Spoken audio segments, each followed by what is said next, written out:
to introduce this speaker, but our Master of Ceremonies and convener is Jared Kimling. Apparently. Yes, well, editor of the book that brings us together on the cultural power of personal objects, and we'll talk about that more as things go on. But a number of fellows of the AIPCT are here, and I always like to point out and thank them. So Brian Stanfield and Katrina Colombo, Sabrina Hardenberg, Robert Fiedler. I don't want to miss anybody just because they happen to be completely invisible to me at the moment.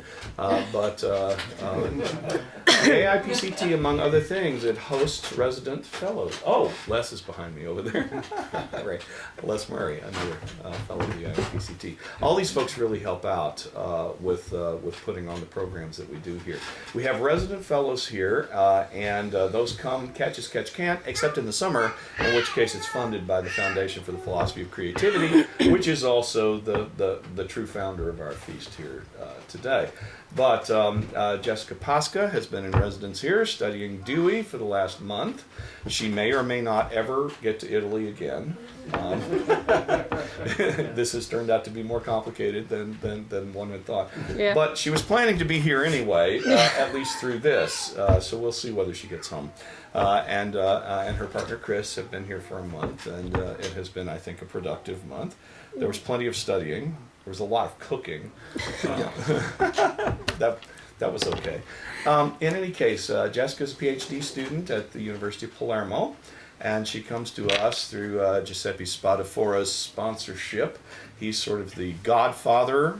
Am I allowed to say that? Yeah. She's from Sicily, so he's the godfather of the philosophy of education in Italy, really, all of Italy, not just southern Italy and not just Sicily, but some of you were here for Giuseppe's paper last fall when he came through, and he promised us some visitors, and as a matter of fact, just arrived is Orsola Germano. And she's from Rome, and she'll be here for the next month. So we have an overlap of Italians, and it may be that none of them ever gets to go home. We'll just have to see, because Rome is apparently not a place that you're allowed to go anymore, at least not from some destinations. And so we'll see. But anyway, Jessica has been studying Dewey here for the last month. She's going to give us her paper now. Chris may help her with some translations. Jessica will understand everything you say. Her English is much better than she thinks it is, but she has her security blanket here in case we run into trouble with the questions. So. Okay, thank you. At the first, I would like to thank Professor Randall for the invitation to this conference and for my permanence in this institute. The title of my work is The School at the Service of Democracy, the Thesis of John Dewey and Lamberto Borghi. The work intended to present the idea of a school at the service of democracy. This is a conviction well present in the writings of John Dewey and recovered years later by Lamberto Borghi, one of the first to have introduced Dewey's thought in Italy. I will try to demonstrate how the school that Dewey theorized in his early works is connected to the principles of a democratic society, exposed in Democracy and Education and in Creative Democracy. Dewey claims that democracy should not be just a form of government, but a way of life, as an associated type of life. In the Deweyan imagination, democratic society is the ideal place, where everyone expressed their uniqueness and where the encounter with the different is considered a source of enrichment. For this reason, there is a need for a school which becoming a laboratory of democracy, that prepares men for the essence of democratic life, cooperation, collaboration, and openness to individual differences. It will be noted how Lamberto Borghi, past the fascist period, developed a system of thought similar of Dewey, theorizing a school that was related to democratic values and that educated a community personality capable of living in respect for cultural and individual diversity. This is an ideal which I consider current capable of preventing the racial phenomena. In Dewey, the interest for democracy matured very early. Therefore, the first work where the author expressed the interest in democracy dates to 1888. It is an essay entitled The Ethics of Democracy, was proposed to refute Henry Main's thesis expressed in Popular Government. In this last work, Maine defined democracy as a simple form of government that attributed power to majority, because the masses considered it irrational, which would lead to a political malfunction. In the Ethics of Democracy, Dewey, opposing Maine's theories, stated that reducing democracy to a simple political structure is like saying that a house is a more or less geometric set of bricks. Dewey was already thinking of democracy as a way of life, a way of inhabiting the world and of associating with others. He believed that only a society of this type could preserve man and his individuality. Dewey, in 1916, returned to the concept of democracy. This time, he wrote a pedagogical writing, Democracy and Education. Here, Dewey returned the identity of democracy, describing it as a lifestyle capable of destroying all forms of social inequality and discrimination. Dewey, in Creative Democracy, defined the democracy as a physical and ethical place of the individual's activity, of his unexpressed potential, of his associative human relations. Consequently, it is evident that the society is democratic when it becomes a place of participation, of cooperation, and of collaboration. I have tried to explain how democracy, theorized by Dewey, isn't a simple form of government, but a way of life, or a way of life of the individual that guarantees full freedom of discussion and the participation of all citizens in the formation of values, rules, and of decision. According to Dewey, however, it would be necessary to educate for democracy, making education a direction, a growth, and a reconstruction. For this reason, it was essential that school and society works side by side. Already in my pedagogical creed of 1897, in fact, the young Dewey attributed to educational process the power to determine progress, that is, a change and improvement in society. In the School and the Society of 1899, the complementary between education and democratic society was presented in an even more evident way. In this work, Dewey presented the school which has a responsible for the growth of the new generations, should not separate from society, but be the seed to insinuate education in all social setting. His idea was to determine a real laboratory school in which learning was favored by practical and social activities such as painting, sewing, and cooking, both individual and group. These practical activities encouraged the meeting with the skills, thoughts, interests, and actions of each classmate, and to consider diversity an enriching resource for the individual and for the whole society. It was a matter of educating to community life or to the opening and peaceful management of conflicts. In this way, according to Dewey, democratic society would stop it to be a utopia and become reality. Lamberto Borghi was a great supporter of the school at the service of democracy, and interest that was born in him thanks to the meeting with John Dewey. During the Second World War, in fact, Borghi took refuge in America and had the opportunity to get to know Dewey and collaborate with him. After the war and returned to Italy, Borghi diffused the Deweyan thought in our country. His essays, together with Aldo Wieselberghi and Gino Colallo, remained the only monograph on this author after the post-war period. Dewey's influence is clearly visible in the thought of Borghi, especially in the idea of the school capable of realizing democratic principles. This is a thesis that Borghi expressed after the totalitarian regimes, because he was always hostile to any form of totalitarian policy. For this reason, he hoped for a democratic future of his country.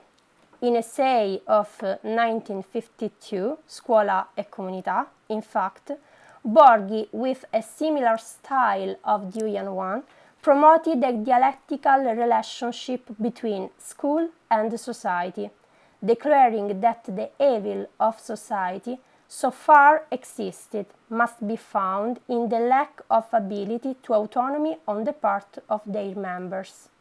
The school, therefore, had to pursue an aim, to create attitude in the children capable of making them live in forms of freedom. Borghi believed that the school should lay the foundations of a new society, avoiding to perpetuate the undemocratical political and social systems. However, it was necessary to train men to the independence of thinking and acting, teaching them to reason critically and educating them to a democratic lifestyle based on cooperation, on collaboration, and on peace.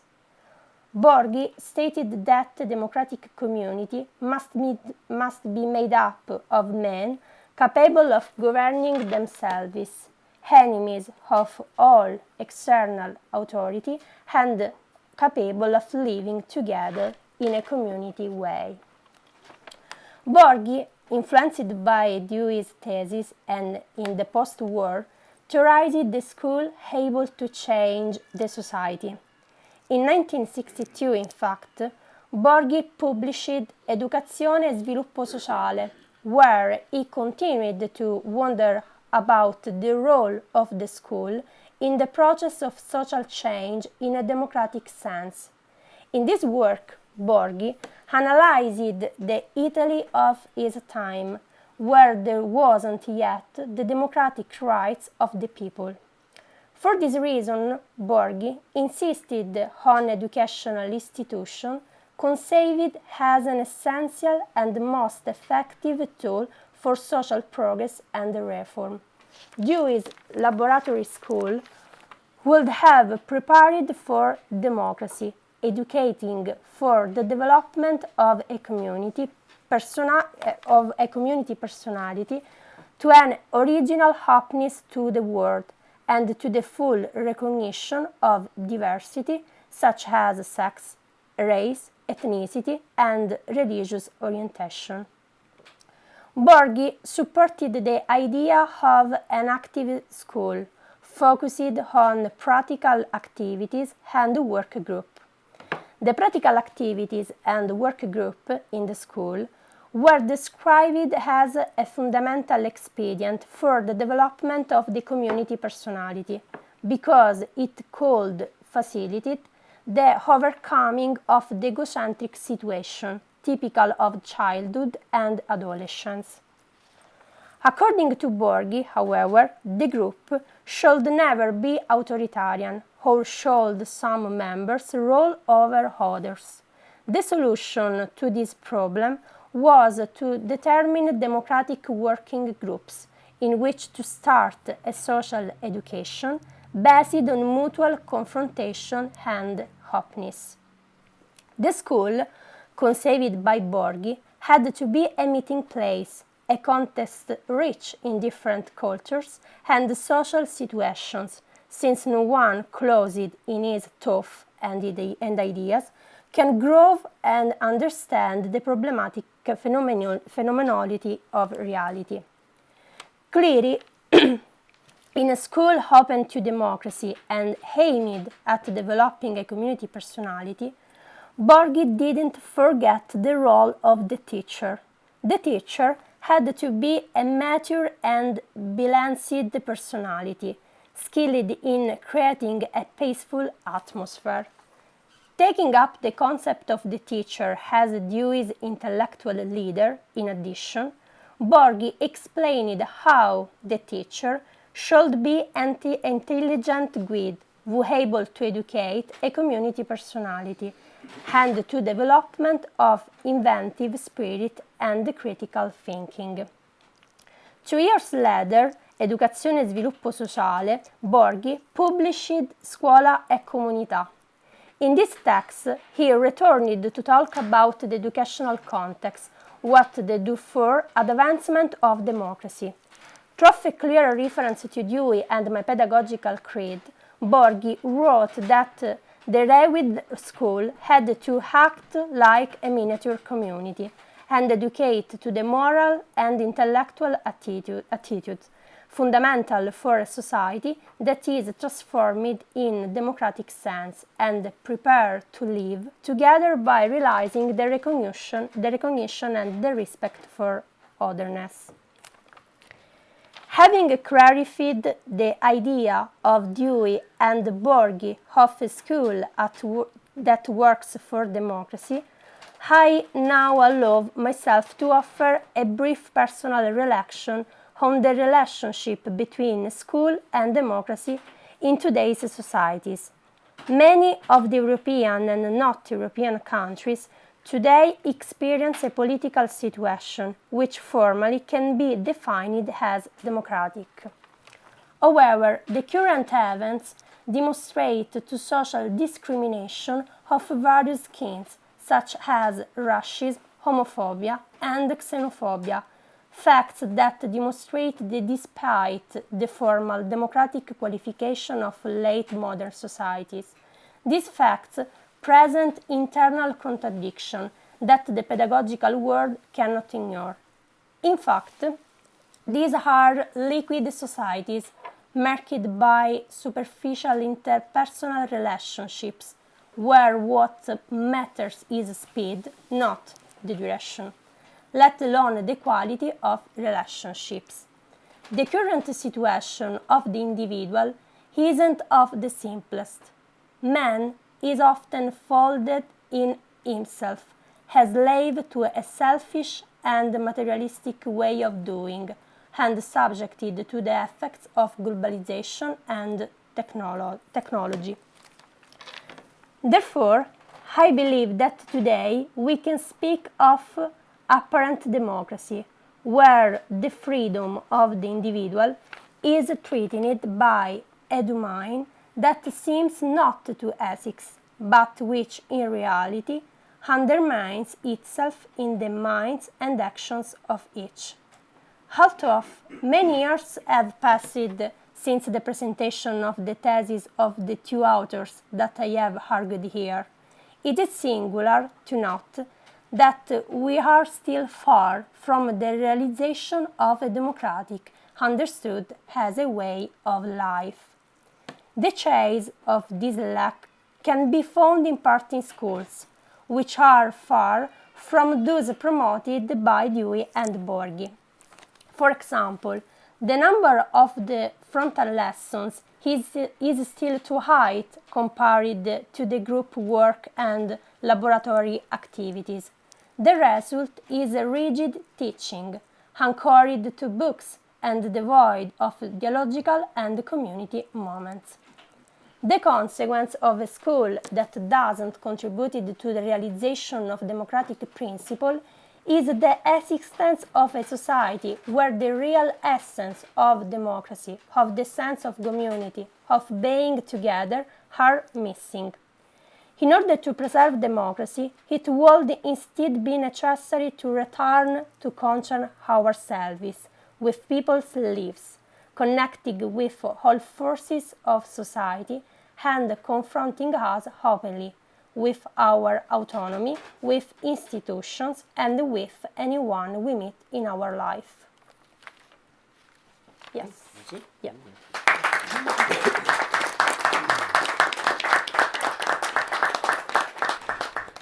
So, Jessica does not wish to take questions. However, we're going to ask them anyway. I want to begin. You say we're very far from achieving what Dewey and Borghi had in mind, partly because of rigid teaching, and our teachers are teaching to the test, is the way we say it in the U.S. Our teachers are teaching to the test because no one trusts them. Yeah. That's, I mean, the bottom line is no one trusts teachers.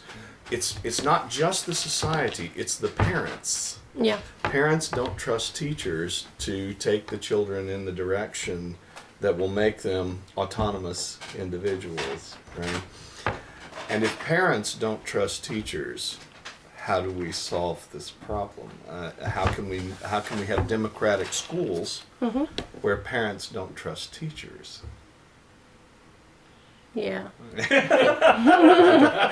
Cioè, come potresti risolvere il problema che è il fatto che i genitori non credono al lavoro degli insegnanti?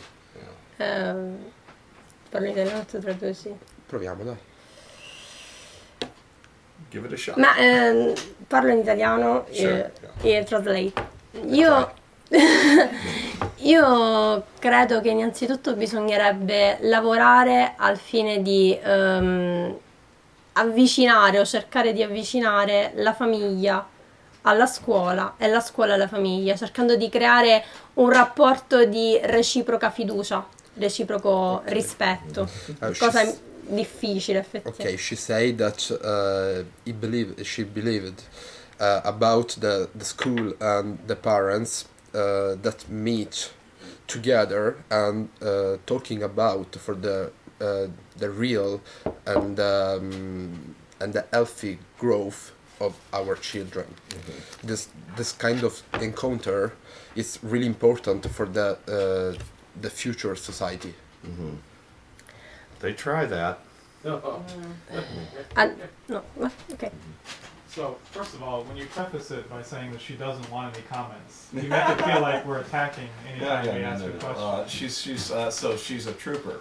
Okay. She's sick, beneath the weather. Randy is and forcing me to ask these questions. Yes, right. So I'm forcing him to ask. I'm a good person who would never do this in other contexts. But,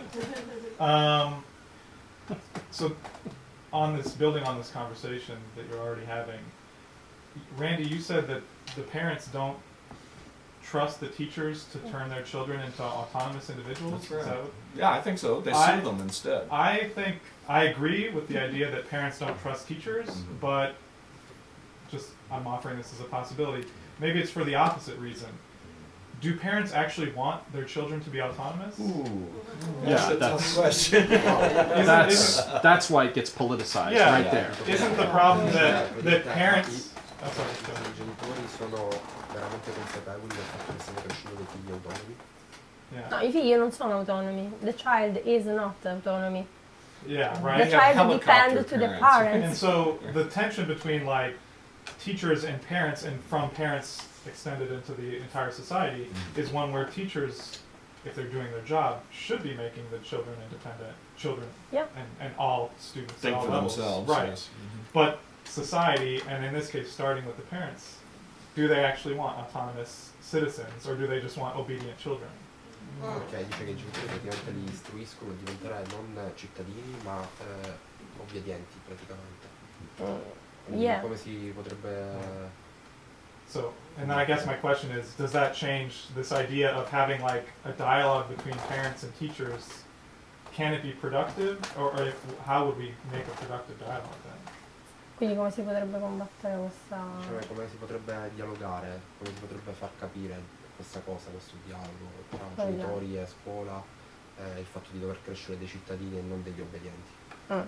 Ma per esempio, tu traduci, riprendendo sempre quello che viene espresso anche in How We Think di John Dewey, una soluzione potrebbe essere quella di lavorare già a partire dalle scuole di primo grado sullo sviluppo del pensiero riflessivo, sullo sviluppo del pensiero critico, affinché ogni singolo bambino, ogni singolo poi ragazzo, adolescente, possa maturare un proprio pensiero, al di là di quello che dice tanto il genitore quanto anche l'insegnante.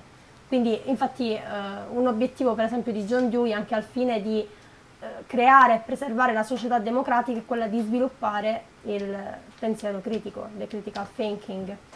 Okay. Difficile da fare oggi, anche a causa. You're going to remember all this. They don't teach critical thinking. The Italian language is more stable than English, but she said, she repeat for your question, that you can read the How We Think writing by Dewey, and in particular that the school promoted by Dewey like to start the children at the work, like say with cooking, because it's the children grow with a good responsibility, and it's not obedient growth by the parents, but it's a good citizen of the world.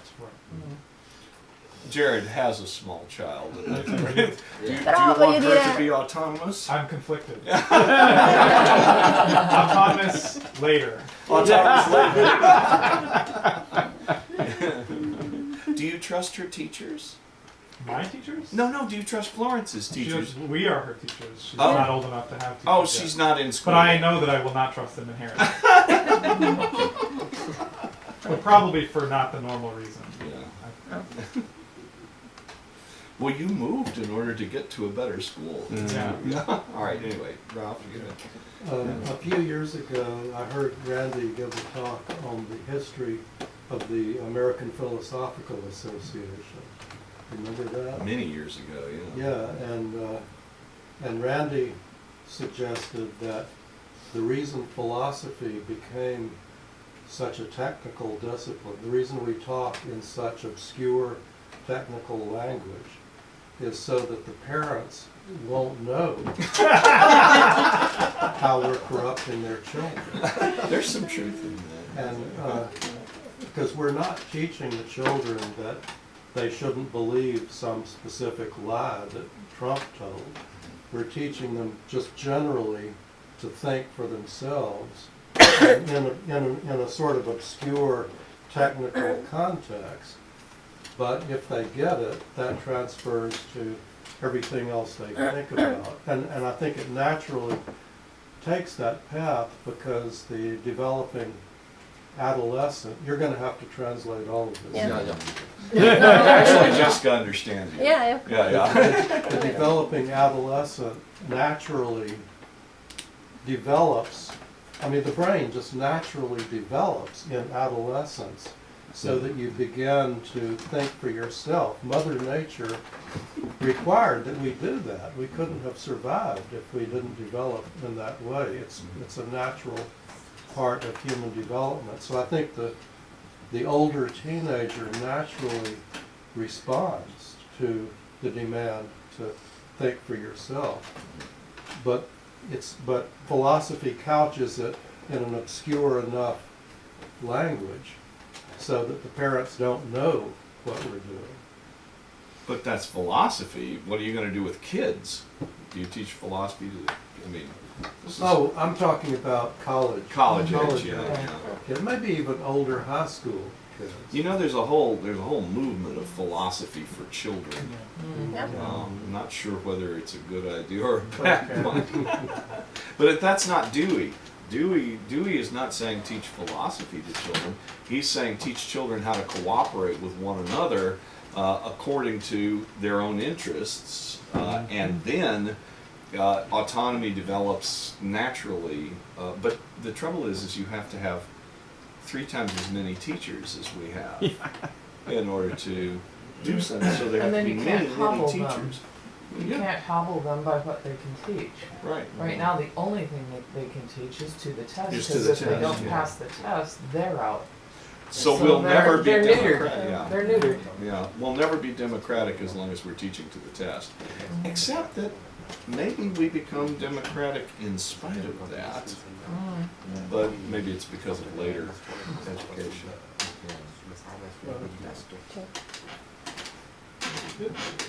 I'm just remembering, isn't the biggest problem with autonomy not necessarily the parents, but the tribe? You go to high school, it's not your parents that you're worried about, it's Your peers. yeah, it's surviving in that mass of whatever it is that's out there, and that carries over into college too. Sure. I mean, we get Carries over into life. Yes, and carries Life over is into high school. Yeah. God. But how do you develop autonomy amongst people that are naturally seem to be tribal, kind of in Durkheim's sense? Okay. Tribal. Yeah, How do you say that in Italian? trouble is guai. Dice che la vita previta ti preserva sempre uguale, specialmente nel periodo del liceo. Come cioè, durante il liceo praticamente i ragazzini iniziano a fare uguali e non parlano con i genitori in questi casi. In questi casi, in teoria ogni scuola dovrebbe avere al proprio interno degli educatori, dei pedagogisti, degli psicologi che facciano anche da supporto agli adolescenti e ai ragazzi e da intermediari tra la scuola e la famiglia. Ora io non so come siano messe le vostre scuole qui, ma in Italia abbiamo un psicopedagogista ogni 4 scuole, motivo per il quale molto spesso gli adolescenti sono un po' allo sbaraglio. Non so come sia la situazione da questo punto di vista in America. Okay. I try. Una domanda. If I understand well, I translate her, and she say that if the adolescents in the high school, of course, make trouble, the real important figures that it's like a psychologist, like a pedagogist, the educator, stay like intermediated the dialogic between the parents and the adolescents. And the school. This one is maybe it's in the school, of course. It's solving not to match the problem, maybe, but we know that the adolescents make trouble with or without psychology happening because maybe it's the soul of the guys, of the girls, and normally the dialogic it's cut off the school and the parents because dialogue with their self.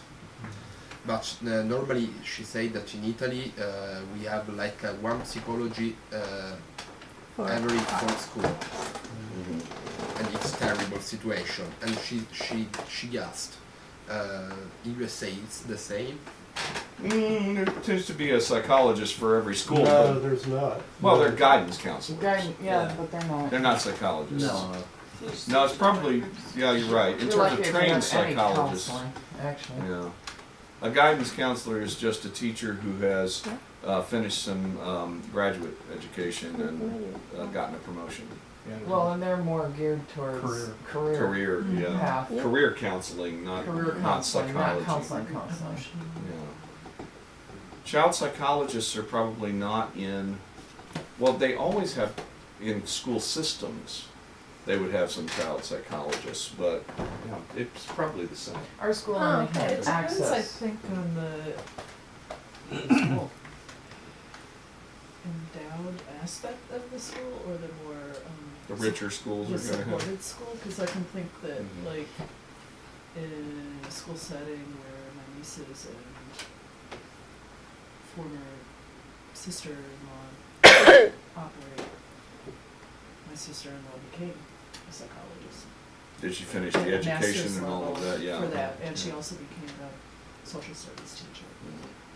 And so, but their school system is exceptional. And probably paid for her graduate education, or at least helped her. I'm not sure about that. Some but do. At any rate, I don't know, I mean, around here,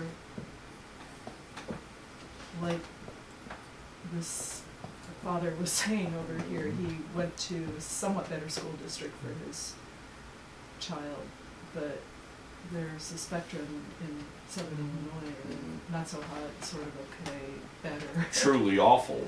Maybe not stellar. Yeah. And then we have other special schools that only a limited number of people get to go to, like Brehm School, that deal with people that have true neurological difficulties. Hardly anybody gets to go there. And so, But for Dewey, I mean, none of our schools are laboratory schools in the Deweyan sense. You know, I mean, it does. Even putting more psychologists into a standard school is not going to be what Dewey wants. I mean, No, it's not what he had in mind. yeah, it would have to be completely outside of the system. You know, like there's no question here. I don't know. Yeah. It's well, just- I mean, we're in a time period when, like you say, teachers are made to teach the tests nowadays, which wasn't the case so much.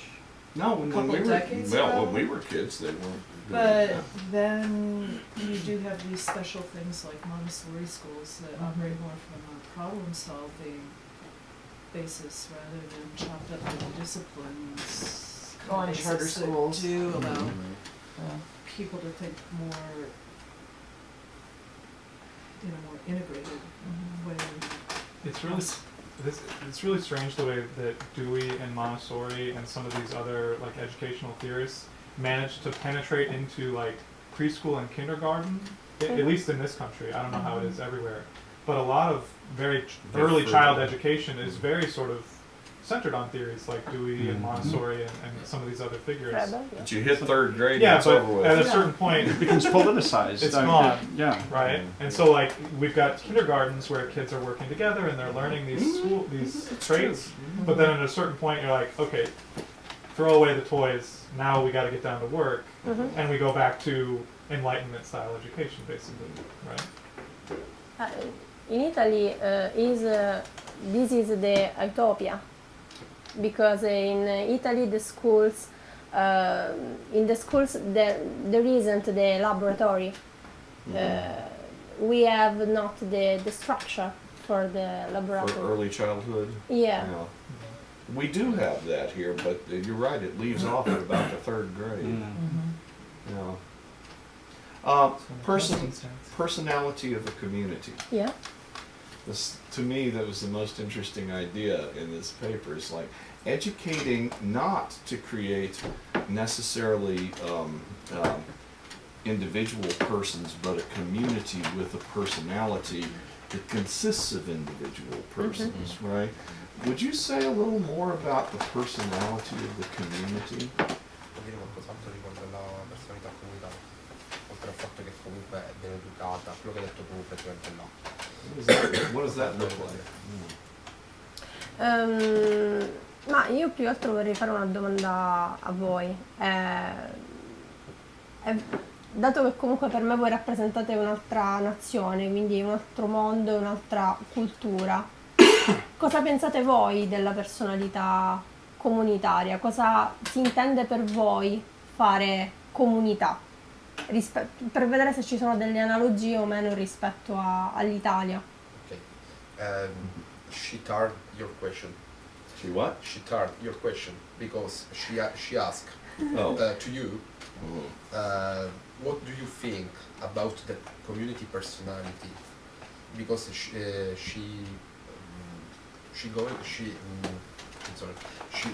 come and travel to another country, and she wants to compare it, your country, your community of personality, and her community personality, and maybe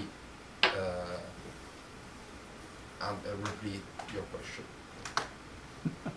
Well, I've published a lot of stuff on this question, but so I could give you a reading assignment, or I could just say, I actually think that the community is a person in a deeper sense than any individual that's in that community. That there is no individuality apart from the community person. And so I think a community is a real person. An individual is a part of that, but not without it, not without it a real person. So the question is what kind of person do you want your community to be? That's what I heard you saying, was what we need to do is think about what kind of person we want our community to be. This is the question that I'm most interested in, because it's a question I have studied for years and years. And the answer is how, I mean, the challenge is how do you create a community that's a person in the same sense that you could endorse the ethical and virtuous being of that community. I want my community to be brave, to be wise, to be temperate, to be, just. I'm not sure if justice belongs to the community as such. I think my justice seems broader than that, but I want my community to be an ethical person. And then if my community is an ethical person, it is so much easier for the individuals who live in it to understand how to be good people. Io penso che comunque per fare una comunità è importante che ci sia un individuo, una persona, intesa come una persona unica, con un proprio pensiero, con un proprio stile comportamentale, con un proprio modo di fare, cosa che oggi, come ho scritto per esempio nel mio articolo, è un po' difficile da attuare a causa dell'omologazione, causata anche dai mass media, dalle mode, dai social network. Quindi io credo che per fare una comunità prima bisogna fare la persona.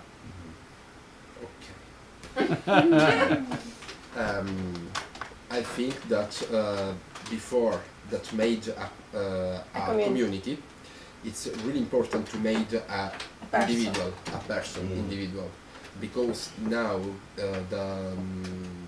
in our society we must under the effect of globalization and technology, a lot of journal filter the notice, and the individual is not the individual because it's a it's the same individual of the otherness. For example, me, I am Chris, another person is like to me. It's the same individuality. It's not an individuality. It's a community without individuality.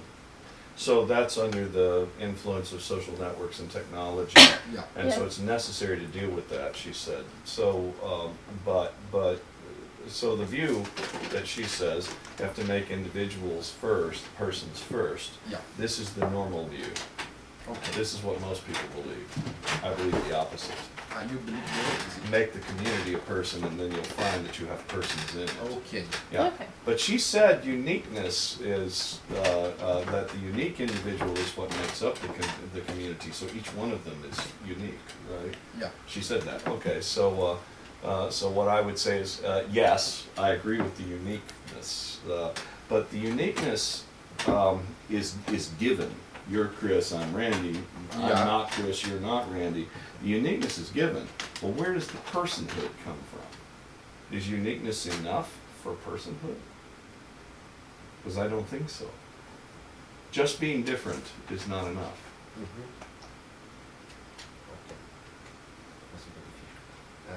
Dice che vedete il discorso dell'unicità.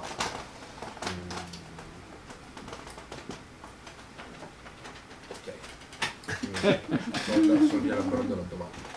Vedete l'unicità che tu metti in campo è fatta dalla persona, dalla comunità. Senza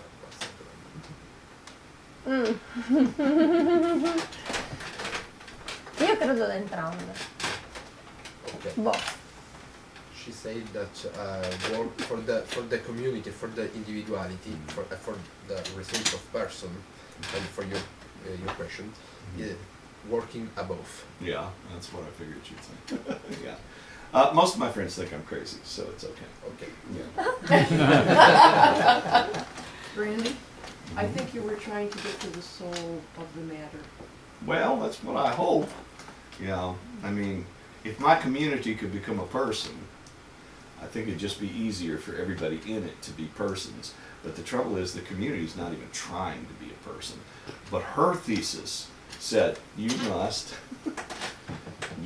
educate for the community, for the personality of the community. And I want to say, well, you mean create the personality of the community through education. That I believe very much. If you're going to change anything, and she said this too, if you're going to change anything, you got to start it there. So that's what. But then, if the community's a good person, it's just so much easier for the individuals who live in it to become good persons. So. And then they will have role models too. Well, that's the idea. Role models would be a significant part of it. Okay. Can I? Yes, Dr. Kim. Yeah, I am now, right? Yeah. I get to be. All right. So this is a general question for you and for everybody, but what I'm really doing is I'm setting one part of Randy against the other part of Randy, and I want to see what happens. Because This is Jessica's paper. I know, but I want to. We're talking about personality of community, right? That's right. Yeah. And she talked about it too. So I guess the question is, I'm going to push. So I'll frame this a different way. I'll push back on Dewey a little bit. I like Dewey, but there's a part of the educational program in Dewey that feels very romantic and like a Rousseauian kind of an idea, right? Which is start with the individual and this sort of romantic idea of an individual, and then from there somehow education happens and then we get democracy in a sense. And so if we want to educate for the community and not educate for the individual, can that be rooted in acts, like me here with you, laboratory school, these kinds of Deweyan actions, or does it have to be, this is getting too big of a question, but should it instead be something like, because we're talking about mass media, symbols, images, these kinds of things, aren't they really what educate the community, not just, so at the level of symbol, not at the level of action? Is Dewey being too romantic when he's thinking that just getting one person to sew or to cook will build up into this greater thing than it is? I don't know. Does this make any sense? That's probably too much. Does sewing make a community? Sewing and cooking, does it make a community? Is it enough? Dice che può il cucino, la cucina produrre comunità, o è solo può produrre comunità abbastanza? I doubt sewing, but cooking. No, No. no, nel senso che non è sufficiente solamente fare un laboratorio di cucina o di pittura, quello che sia, per fare una comunità, però sarebbe già un passo avanti per creare anche delle lezioni più coinvolgenti per tutti, evitando l'individualismo, anche la competizione, perché spesso con le sole lezioni frontali, che prevedono anche i semplici esami, le semplici interrogazioni, si viene a creare tra i ragazzi, almeno così è in Italia, una competizione, che invece non si verrebbe a creare qualora si svolgessero delle attività di gruppo, di team, insieme.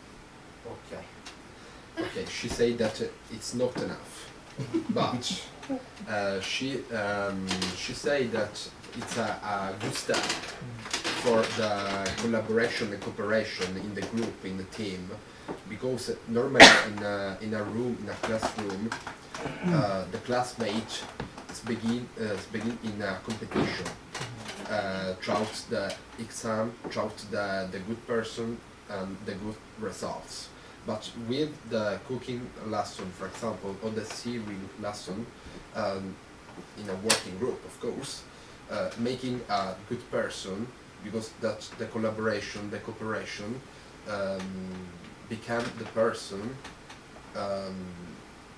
better than competition. So we all sleep under the quilt and we all eat the meal. Yeah. I mean, Dewey is getting people to cooperate on very essential tasks in his era. In his I era. mean, nowadays we get all our clothes from who knows where, so sewing is not regarded as an essential task anymore in families and communities, but cooking could still be construed as that. Barely. I mean, the Barely. grocery store will deliver whatever you want.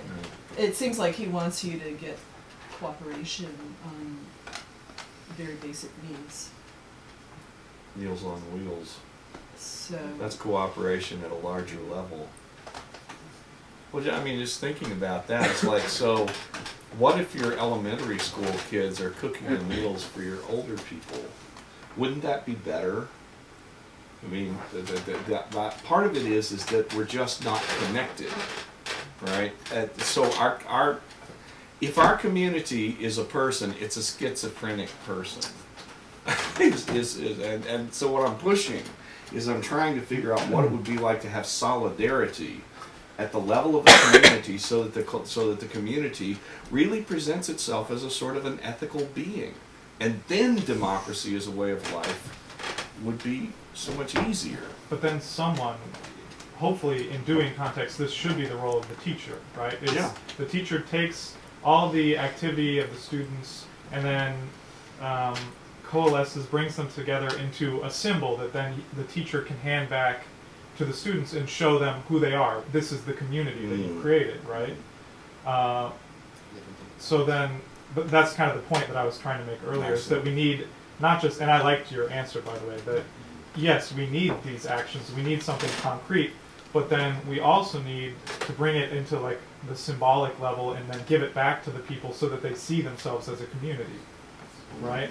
And I feel like a little bit, I wish Dewey had talked more about this. Like, if we could take democracy and experience and like art and like merge them together, so we have like this idea of the aesthetic and the symbol, and then that is the key, the center piece that brings the community together. Is this not Brary's conscientization?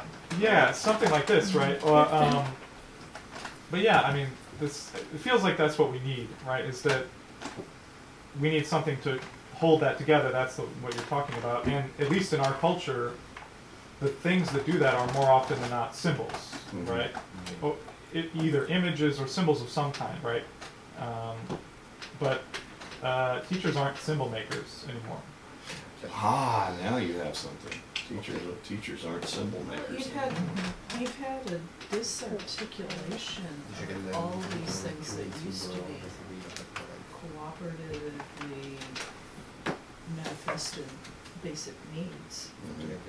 Just totally disarticulated by our corporate system, and any little need has been separated from The processes, but that makes it. the people that used to produce it, and it's all just filtered into somebody by something like Amazon or some logistics. Not tool. anymore. Apparently, you can't get anything from Amazon right now. But So. yeah, but I mean, until recently maybe. Yeah, But until I mean, like yesterday. that's been the model lately. Is just to take. Click, click. I need a dishwasher. Click, Yeah. click. To take apart all Some kinds people. of things that make people work cooperatively as a unit, because you don't want cooperation in this model. You want subservience to some directive up there.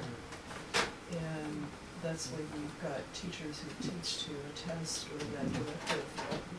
Or Jeff Bezos, bring me. Or just Bring me what I want. something that's operating, yeah, maybe, on just a very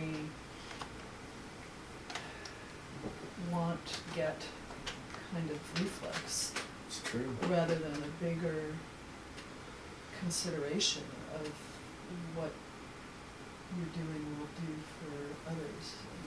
the whole group. Do you think that teaching teaching teachers to be symbol makers again would make a difference? No, if It the depends school what board the won't let them symbol- keep their It depends jobs. what the symbol is. And that's an issue. You just get And yourself in parents- trouble, right? Parents just Well, want see, that's my people que- to succeed for a job that pays well now. I mean, I had an argument, not probably even a week ago, with a mother whose son had not gotten above a 50% on his engineering calculus, test off at his first year of college, and she's just thinking, okay, he's going to be a failure. And yet, that testing mode where they did bell curves on how much of a problem somebody managed to solve in these tests was the mode 40 years ago. Mm-hmm. And, it's the mode 30 years ago to put out a problem and see how much people could figure it out. Whereas now, it's just like you gotta be able to respond and just be very memorization. The gentleman's C has disappeared. Yeah. I mean, I used to, when I taught decades ago, Mm-hmm. I told my students the first time, if you come into class and you simply memorize, I will give you a C. If you don't memorize very well, you will get a D. If you don't come to class, you'll probably get an F. If you can integrate what you're reading with what you're seeing around you, you will get the B or an A, depending how well you do it. And all my testing mode was written, it wasn't memorization and true-false kind of stuff. And it was also project-oriented to make them synthesize, which I understand presently is not the way you're supposed to teach it. But is the grade now the symbol that the teacher hands to the student? Is that the symbol we want to make? Is here's your grade? It's not even symbolic. I think it's like an insult to call that symbolic. Yeah. No, but I think a part of the problem, though, I mean, consider that most people who teach social studies in primary and secondary school have never had any history in their college career. Art is about disappeared. Music's Yeah. going. Everything that is emphasized is some kind of technical thing that you can take and it has nothing to do with community. I mean, and then the textbooks are written by the folks at Houghton Mifflin or Macmillan or and then they're approved by state legislatures. Texas. Yeah, right. They'll write their own textbook if they don't like what Right. you've given them. Yeah, so but it's not anything like a community. And we lose the empathy that way, because that's what the music does, and that's what literature does. And the art. And the art, and we don't have it. And then there's such a disconnect. I taught K-12 fairly recently, and there's such a disconnect between the parent and the teacher. The parent expects the teacher to do everything, and then when there's a problem, instead of supporting the teacher with the issue and trying to fix things, it's the teacher's fault that Angelic Johnny is a shit. And it's sorry. It's It's a fact. and so there's this disconnect on who's supposed to raise the child, and nobody's coming together and doing it. And they're getting lost. And we're creating generations of children with no empathy and no morality and no ethic background or basis, because there's nothing for them to base it upon. You kind of want to see a community, maybe look at the band kids. Mm-hmm. All the band kids, they create a community. Yeah. My school, we've got a really good band. It's so much better than our football team that people wait until halftime and leave. They actually made them perform twice, once after the game so people would actually stay. But the kids are amazing. They've really got to create a community between them. And it's the music that's holding them together. Right. But you find that when you're, like working with the theater kids, it's not just a club, it is a community. They eat together, they do things together. They start gravitating towards each other within the school system because they think the same and they're they're going after the same goals. Same with the music, and then if you're in a small school, that ends up being a whole little community because all the theater kids are the music kids, are the debate kids, are the, you know, and they do create that, but I think the school does everything in its power to break that up. All right, this is just begging to become political. I gotta figure this okay, one last question, and it's political. Yeah, and I'll try and make it simple. But how do you teach democracy to a community that's not one community but two communities, where they don't want to listen to each other? Democrats, Polarized. Republicans, and they do not want to acknowledge each other's humanity. So they really don't believe in democracy to begin with. How do you teach democracy to that community, which is not a community? Polarized community.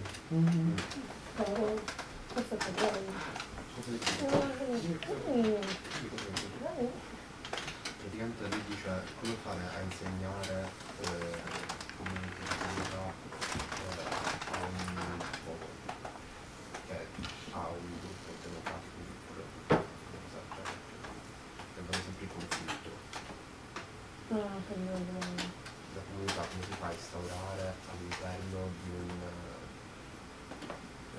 Stato, all'interno di una comunità che due signori si vanno a Quali sono le due comunità? Non ho capito. repubblicani e democratici. Per esempio. I don't understand. Oh. Well, it'd be a different. How to Maybe- teach maybe we democracy could to talk- people who hate each other. Yeah, we say we're a democracy, we're not, because people do not want to listen to differing opinions. And so that makes it's not a democracy in practice.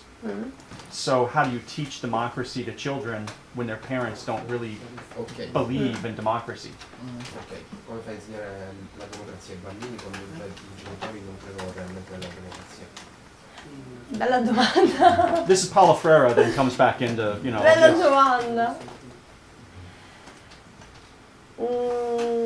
I know this is a problem with Dewey, and I know this. I love Dewey. This is a blind spot for Dewey. I'm curious if you have any. Curioso se tu hai qualche risposta. La mia risposta sarebbe che in alcuni casi sarebbe opportuno prima educare forse le famiglie e poi i bambini. Okay. She said that before the real important fact is to educate it before the family and after the children. Plato's right. We have to take the kids away from the parents to teach them. All right. Well, with Thank that you. said, Thank I you. want to thank Jessica for being brave enough to go through sickness and English and all other awful things in order to give us her residency lecture. And let's thank her. And then we're going to have pizza in a little bit.